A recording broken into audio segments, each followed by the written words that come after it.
Donor eggs ఎవరికి అవసరము? Usually మన దగ్గర ట్రీట్మెంట్కి వచ్చే వాళ్ళు ఎక్కువ మంది ఏజ్ దాటి వస్తున్నారు. సో మనం స్కాన్ చేసే వాళ్ళకి ఎగ్స్ ఉండట్లేదు. సో అలాంటి కేసు డైరెక్ట్ మనం బ్లడ్ టెస్ట్ చేసి కన్ఫర్మ్ చేసుకొని వాళ్ళతో మాట్లాడి డోనర్ ఎగ్స్కి వెళ్ళవచ్చు. ఇంకొక విషయం ఏంటంటే కొన్నిసారి ఆల్రెడీ వాళ్ళు 2-3 సైకిల్స్ ఐవీఎఫ్ ఆల్రెడీ ట్రై చేసి వాళ్ళకి తెలుసు వాళ్ళ ఎగ్స్ బాగలేదని. సో అలాంటి కేసెస్ అయితే కూడా మనం డోనర్ ఎగ్స్కి వెళ్ళాలి. ఇంకొక విషయం, కొందరికి ప్రీమేచర్ ఓవేరియన్ ఫెయిల్ అంటే మనం ఏజ్కి ముందే వాళ్ళ ఎగ్స్ అంతా చిన్నగా అయిపోతుంది, ఎగ్స్ ఏం తయారవ్వదు. సో వాళ్ళకి కూడా డోనర్ ఎగ్స్ అవసరం. సో ఎవరి దగ్గర నుంచి మనం ఎగ్స్ రిక్రూట్ చేస్తాము. సో ఆ ఎగ్స్ అంటే మనం ఏజెన్సీ ఉంటుంది, వాళ్ళతో మనం మాట్లాడి age between 21 to 35 years 35 years దాటితే ఎగ్స్ నంబర్ ఉండదు, క్వాలిటీ ఉండదు. సో ఆ ఏజ్ మధ్యలో మంచిగా ఆల్రెడీ డొనేట్ చేసి వాళ్ళది బాగుండి మనకి అలాగే ప్రీవియస్ రికార్డ్స్ ఉంటాయి. కానీ కొత్త రూల్ ప్రకారం మనం అలాగే చేయకూడదని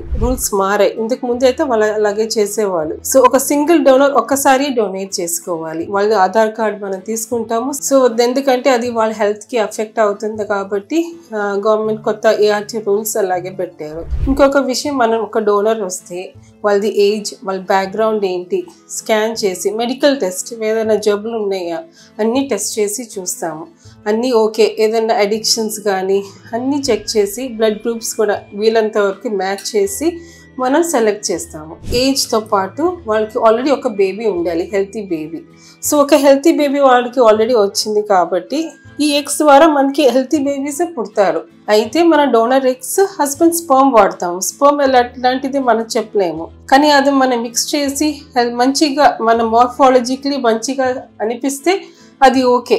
కానీ కొన్నిసారి జెనెటిక్ ఇష్యూస్ ఉంటే మనం ఎంత మంచి ఎంబ్రియోస్ పెడితే కూడా మనకి సక్సెస్ రేట్ అంత ఉండకపోవచ్చు. బట్ యూజువల్లీ 65 to 75% మనకి ఛాన్స్ ఉన్నాయి. సో డోనర్ ఎగ్స్ గురించి చాలా రకాల రాంగ్ ఇంప్రెషన్స్ ఉన్నాయి. లైక్ మనం మంచి డోనర్స్ దగ్గరే మనం తీసుకోవట్లేదు, మనం ఇదాన్ని టెస్ట్లు చేయట్లేదు, మనకి ఏదైనా జబ్బులు వస్తాయా లేకపోతే బేబీస్కి ఏదైనా ప్రాబ్లం వస్తే అలాంటి మనకి డౌట్స్ అనవసరం. ఎందుకంటే మనం వాళ్ళది అన్ని డీటెయిల్స్ మనం కనుక్కొని అదని చూసుకొని చేస్తాము. ఇంకొక విషయం అంటే మనం డోనర్ ఎగ్ చేసాము, సక్సెస్ రేట్ ఎలా ఉంటుంది? Usually success rate 35 to 40%. కానీ డోనర్ ఎగ్లో మన సెంటర్లోనే మనం చేసి ఒక 65 to 75% మనకి సక్సెస్ రేట్ వస్తాయి. ఎందుకంటే ఎగ్స్లో ఎట్లాంటి తేడా ఉంటే ఇది ఓవర్కమ్ చేస్తాం. కానీ స్పర్మ్ ఒకటి మనకి చెప్పలేము, అది కూడా బాగుంటే ఇంకా మనం సక్సెస్ రేట్ పెంచుకోవచ్చు. దానికి డోనర్ ఎంబ్రియో ప్రోగ్రామ్స్ చెప్తాము.